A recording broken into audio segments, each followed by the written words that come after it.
One. Hey, it's Diane from Diane Talk, Real Talk. Today we're going to talk about mental health. We're going to talk about triggers, how to recognize them, what to do with them, and to understand what is causing you to react the way you do. Understanding your triggers when it comes to anxiety and depression is really key for you to be able to manage it well. And it's really key for you to be able to keep on a level plane when you know what's causing you to feel anxious, depressed, or withdraw. When you start withdrawing, that's a sign of depression. When you sleep all the time, that's a sign that you don't want to see and deal with things. I know because I do it. So what triggers it? Do you have a bad day at work? Do you have a fight with your mom, your dad, your husband, your wife, your partner? Just feel like you're not getting the acknowledgement that you want. You feel lost in a sea of minutia. Is it just a pandemic getting you down? Once you start to realizing and really narrow down what's happening, then you can find ways to rise above it. And you can find ways to not let it grip you. The worst thing you can do is let it grip you to the point where now you're struggling to get out of the hole, because that's not an easy struggle, and it never will be. So here's what we need to do. Understand your triggers. So having a bad day at work, what does that look like for you after work?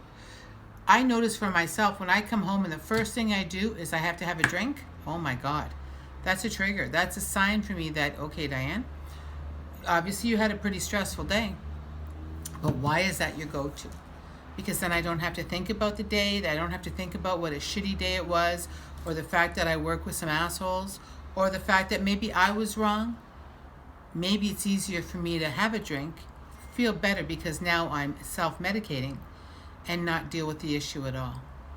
I do find, however, when I don't do that, when I start doing chores, when I play with my cats, when I try to do something different, that I have a much better result. And I feel better about myself because I'm not letting anything, including myself at my weakest moment, take me over. Please, please, please, even if you have to journal your triggers, you will find it helpful for you. Anxiety and depression are things that, yes, they're real. And yes, it's very hard. And some of us, I don't personally take medication. Some people do. But I prefer to try to deal with it holistically because that's me. I'm an addictive personality. I have to watch everything I do to make sure I don't do excess. So I don't trust myself. That's really the end result right there.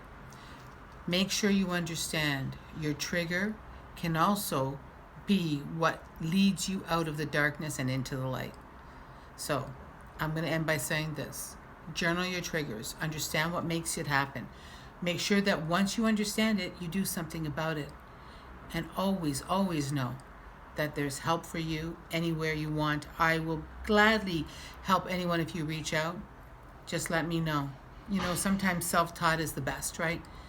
And self-hopelessness is the only thing that I have ever had that helped me get out of my hole and back into my life. This is Diane from Diane Talk, Real Talk. I'll see you soon. Take care.